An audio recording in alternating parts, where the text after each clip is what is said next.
Hello, it's the Ghost. Welcome to They Call Me the Ghost. If you're a fan of the strange but true happening in our world and the dark and mysterious goings on, then you are in the right place. Have you guys heard of this one? The meteorite that crashed into a woman's bedroom in British Columbia. Her name was Ruth Hamilton, and she lives in Golden. Now, the percentages of a meteorite hurtling into someone's dwelling and then hitting a mattress, not hitting them, in any given 12 months is about 1 in 100 billion. Mrs. Hamilton's rock was one of two meteorites that hit Golden that evening. Researchers in Calgary, which is about 160 miles away, wanted to investigate. Now, Ruth Hamilton is like a lot of us. When you go to bed, you're asleep. Right? She was quick asleep in her dwelling in British Columbia when she suddenly awoke to the sound of her dog barking. Then there was an explosion. So, of course, she jumps up and turned on lights to try to see what's going on. And she finds this giant gap in her ceiling. And like most of us, you'd wonder what the heck is going on? Am I dreaming? She looks at the clock. It's 11:35 p.m.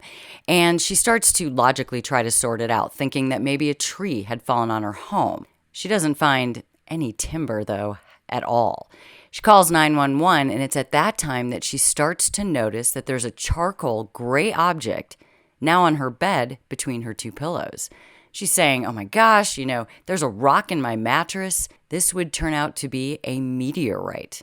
Don't expect that in the middle of the night. I'm sure none of us do. This rock, if you will, weighed just under 3 pounds, and it was the dimensions of maybe a big man's fist, but it flew through her ceiling and barely missed her head. It left drywall pieces all over her face. She didn't know what was going on at first.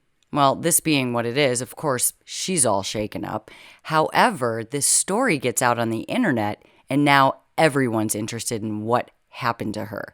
And so now scientists have this uncommon probability of trying to check in the area where this rock had come from.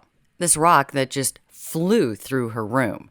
It simply appears surreal, she has stated in an interview. And Miss Hamilton is almost trying to reprove this to herself over and over. She keeps going back into her room, looking at the hole, and realizing that, yes, this actually happened to me. Something that you guys might not know is that meteoroids hurl themselves towards Earth each hour of the day, every day. Once these meteoroids grow up big enough and they're strong enough to take it, they can make the journey and survive their touchdown on Earth.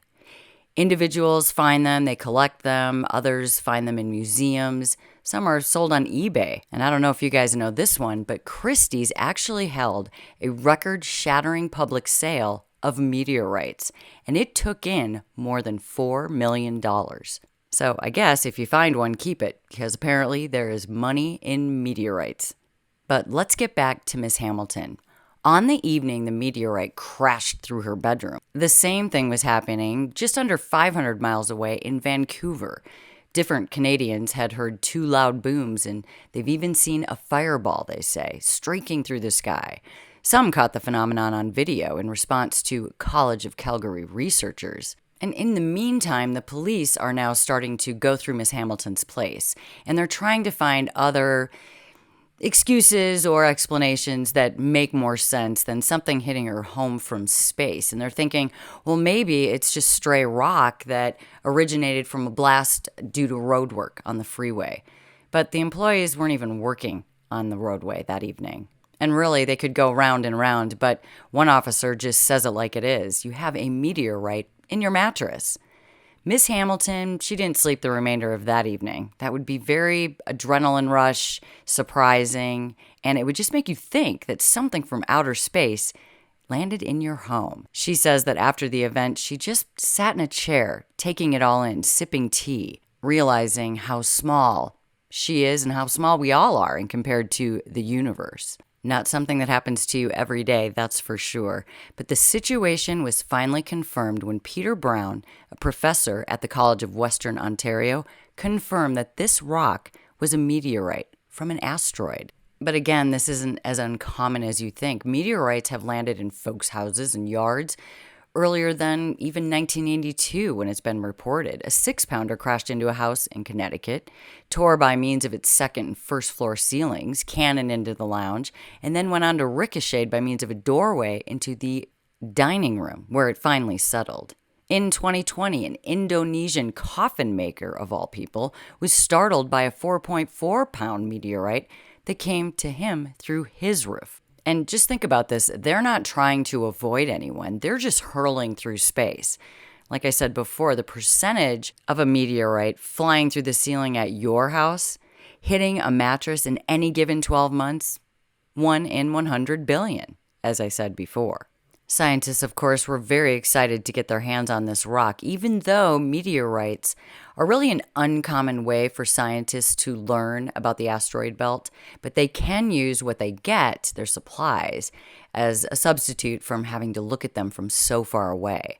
Scientists have even stated that they may additionally use the meteorites that they're collecting to reconstruct their paths through space from outer areas by means of an ambiance to the bottom, at which level the rocks could have misplaced about 90% of their mass. So they're losing volume as they travel.